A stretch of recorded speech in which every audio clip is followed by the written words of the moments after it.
दोस्तों, जैसा कि हमने पिछले वीडियो में देखा था, नरेशन में हमने असर्टिव सेंटेंस कंप्लीट कर लिया था। इंट्रोगेटिव सेंटेंस में हेल्पिंग वर्ब टाइप, जिसको एस या नो टाइप भी बुलाते हैं, उस सबके रूल्स और उसके प्रैक्टिस हो गए थे। आज के वीडियो में हम लोग स्टार्ट करेंगे इंट्रोगेटिव सेंटेंस का ही दूसरा पार्ट, क्वेश्चन वर्ड टाइप। क्योंकि हम सभी जानते हैं इंट्रोगेटिव सेंटेंस दो प्रकार से होते हैं, एक हेल्पिंग वर्ब टाइप और क्वेश्चन वर्ड टाइप। तो हमने दोस्तों पिछले वीडियो में आपसे डिस्कस किया था कि बस जब हम क्वेश्चन वर्ड टाइप पढ़ेंगे तो हम सभी का कंजक्शन चेंज हो जाएगा।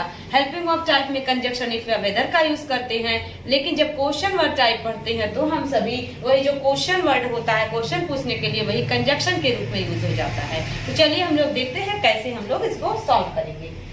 क्वेश्चन वर्ड टाइप को ही WS टाइप भी कहते हैं। और दोस्तों देखिए, हम लोग को वही 5 पॉइंट्स ध्यान रखने हैं। जैसे 5 चेंजेस होते हैं, नियरनेस, वर्ड चेंज, नरेशन में tense change, pronoun change, reporting verb change and use of conjunction. तो देखिए रिपोर्टिंग वर्ब क्या रहेगा, सेम वही पैटर्न है जो हेल्पिंग वर्ब टाइप में था। रिपोर्टिंग वर्ब में सेड या सेड टू हो तो आस्क्ड या इंक्वायर्ड यूज कर लेते हैं, से हो, से टू हो, आस्क या इंक्वायर यूज कर लेते हैं, और जब सेज या सेज टू होता है तो आस्क से या इंक्वायर से यूज कर लेते हैं। उसके बाद दोस्तों विल से और शैल से मोस्टली देखने को नहीं मिलता, लेकिन अगर मिलता है तो वहाँ भी आस्क का यूज हो जाता है। उसके बाद देखिए, हम सभी जब कंजक्शन का यूज करते हैं रिपोर्टिंग वर्ब के बाद इन्वर्टेड कॉमा को रिप्लेस करने के लिए, तो वही question word will be used as a conjunction. इसका मतलब वही क्वेश्चन वर्ड कंजक्शन के रूप में हो जाएगा। और दोस्तों ध्यान रखना है कि जो क्वेश्चन वर्ड कंजक्शन के रूप में जब यूज हो जाएगा तो इसके बाद हम लोगों को सब्जेक्ट, वर्ब और ऑब्जेक्ट का रूल फॉलो करना है। मीन्स जैसे हमने आपको लास्ट वीडियो में बताया था कि हम सभी को असर्टिव सेंटेंस की तरह सेंटेंस को बनाना है, सेम पैटर्न पे ही क्वेश्चन वर्ड के बाद सब्जेक्ट, वर्ब, ऑब्जेक्ट बनाना है। और वो जो क्वेश्चन वर्ड के रूप में क्वेश्चन वर्ड आएगा, यहाँ रिलेटिव प्रोनाउन के रूप में वही यूज होने लगेगा कंजक्शन के रूप में। और ये सभी जानते हैं कि कंजक्शन के बाद हमेशा सब्जेक्ट आता है, ना कि हेल्पिंग वर्ब। तो देखिए दोस्तों, इसको आपने ध्यान से समझा, क्वेश्चन वर्ड के बाद सब्जेक्ट आना है। अब देखिए tense change as before, pronoun change as before और nearness words change as before. बस ध्यान यही रखना है, कंजक्शन यहाँ चेंज हो जाएगा। अब चलिए हम लोग कुछ 1-2 सेंटेंसेस देख लेते हैं। She said to me, when will you come back? तो अब देखिए सेंटेंस में क्या लिखा है दोस्तों, said to me। जब said to me reporting verb past में है तो आप जानते हैं कि रिपोर्टेड स्पीच का टेंस चेंज किया जाएगा। और जब रिपोर्टेड स्पीच का टेंस किया जाएगा चेंज, तो आप यहाँ विल है, विल को उड करेंगे। लेकिन उसके पहले ध्यान यही रखना है, शी अब यहाँ पे क्या करना है, सेड या सेड टू को आस्क्ड या इंक्वायर्ड ऑफ में बदलना है। तो आस्क्ड लिख देंगे। ऑफ का यूज दोस्तों अब नहीं किया जाता, लेकिन अगर ऑप्शन में आपको मिल जाएगा तो कंपटीशन में आप उसको भी करेक्ट करेंगे। अगर नहीं मिले तो जिस ऑप्शन में रहेगा उसको ही सिलेक्ट करना होगा। चलिए देखिए, शी आस्क्ड मी। अब क्या करना है, यही क्वेश्चन वर्ड यहाँ कंजक्शन के रूप में यूज हो जाएगा। और जब इसका मीनिंग हम इंट्रोगेटिव में पढ़ेंगे तो इसका मीनिंग होता है कब, लेकिन जब ये कंजक्शन के रूप में यूज होगा तो इसका मीनिंग होता है जब या कि कब। तो ये ध्यान रखना है दोस्तों, यहाँ ये रिलेटिव प्रोनाउन के रूप में याद आ रहा है, ना कि इंट्रोगेटिव प्रोनाउन में, इनडायरेक्ट स्पीच में। अब देखिए क्या करना है, हम सभी को सब्जेक्ट लाना है। तो सब्जेक्ट में question word, helping verb, subject. Subject second person है तो रिपोर्टिंग वर्ब के ऑब्जेक्ट के अनुसार, रिपोर्टिंग वर्ब के ऑब्जेक्ट पे फर्स्ट पर्सन ऑब्जेक्टिव केस में है, ये सब्जेक्ट बनेगा तो क्या हो जाएगा, आई। और यहाँ देखिए दोस्तों आई है, अब आई के साथ आप जब फ्यूचर में जाते हैं तो शुड यूज करते हैं, शैल यूज करते हैं, और शैल का पास्ट शुड हो जाता है। इसके बाद क्या हो जाएगा, कम बैक। फुल स्टॉप लगाएंगे, इन्वर्टेड कॉमा के हटा करके, क्वेश्चन मार्क को हटा करके फुल स्टॉप लगाना है, क्योंकि जो आपने सेंटेंस इनडायरेक्ट में चेंज किया है वो अब असर्टिव सेंटेंस में चेंज हो गया है। और भी एग्जांपल्स हम लोग देख सकते हैं, इसके बाद के कुछ एग्जांपल्स रहेंगे लेते हैं, और कुछ एग्जाम में आए हुए हैं, कुछ संभावित हैं।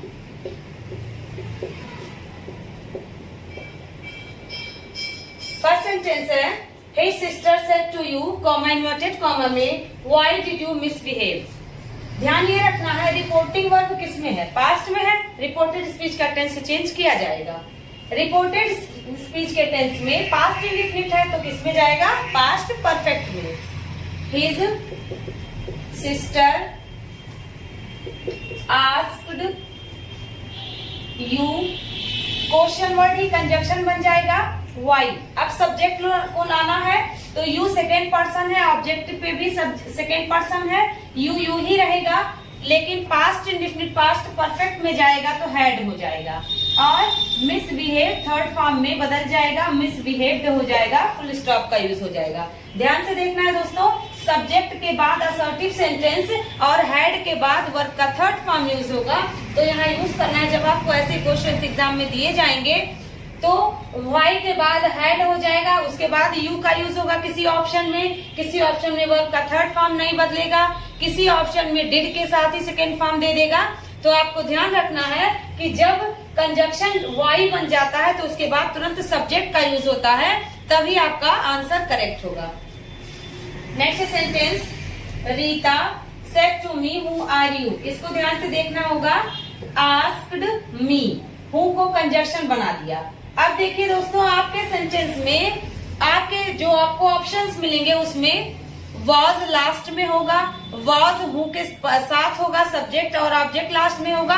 तो आपको जो अभी ये करेक्ट बनेगा वो इनकरेक्ट लगेगा, क्योंकि वॉज के बाद कोई ना कोई वर्ब आता है, कोई ना कोई वर्ड, कोई नाउन या कोई भी प्रोनाउन आता है, तो आपको लगेगा गलत है। लेकिन जब इनडायरेक्ट में हु कंजक्शन बन जाता है तो हु के साथ सब्जेक्ट आता है, उसके बाद हेल्पिंग वर्ब आता है, तो उसको ध्यान रखना है। हु, अब ये देखिए यू आपका मी है, मी आई में बदल जाएगा, और वॉज आर वॉज में बदल जाएगा। तो आपका सेंटेंस हो जाएगा Rita asked me who I was, क्योंकि हु आई वॉज जो हु आर यू आप पूछ रहे थे, मी सब्जेक्ट बना आई में और इसके साथ वॉज का यूज हुआ। This one is an correct answer, this is a correct answer. अब देखिए इनकरेक्ट नहीं है, ध्यान रखना, देखने में इनकरेक्ट लग सकता है। He said to me, what is your planning? क्या हो जाएगा? He asked me, अब what यही कंजक्शन बन जाएगा, what is your planning है। अब आपको ध्यान रखना है, पोजेसिव केस है योर, यहाँ पे आप आएंगे, पोजेसिव केस है तो आप इसको आई कर देंगे। अब आई का सब्जेक्टिव केस क्या होता है, पोजेसिव केस माई प्लानिंग एक साथ आ जाएगा, क्योंकि पोजेसिव केस के साथ जब पोजेसिव एडजेक्टिव रहता है तो उसके साथ कोई ना कोई नाउन यूज होता है। तो इसमें लिखा हुआ है व्हाट माई प्लानिंग इज, किस में चेंज हो जाएगा, वॉज में। ये एक करेक्ट आंसर है, ध्यान देना है।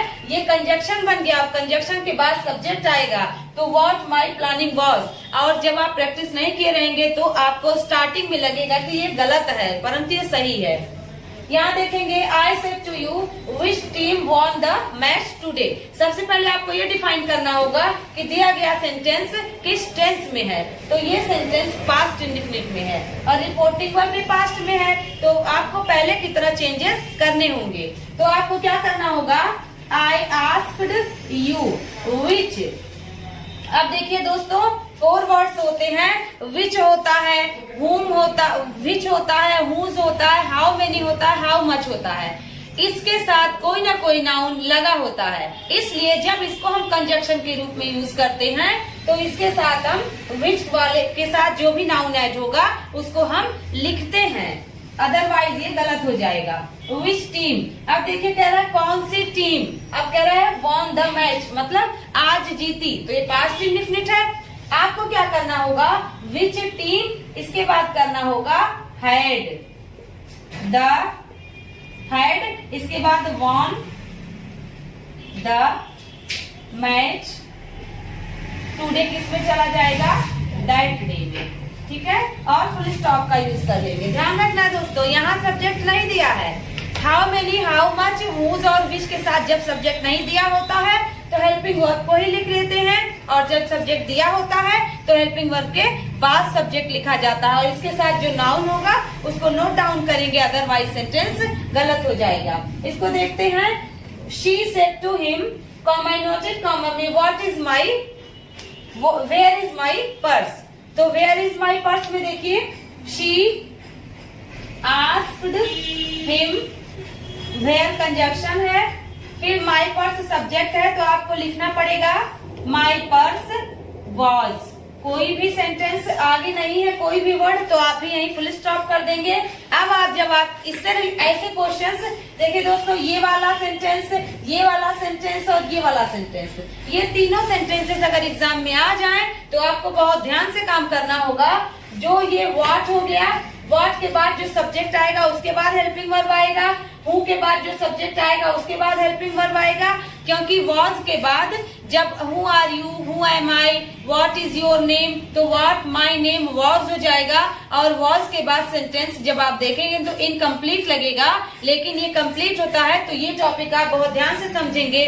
उम्मीद करते हैं दोस्तों ये टॉपिक आपको बहुत अच्छे से समझ में आया होगा। प्रैक्टिस करिए, नोट्स बनाइए, प्रीवियस ईयर के क्वेश्चंस को सॉल्व कीजिए, प्रीवियस वीडियोस को देखिए, उसके बाद आपने ये वीडियो आज का देखेंगे तो आपको बहुत बेहतरीन समझ में आएगा। थैंक यू दोस्तों, सब्सक्राइब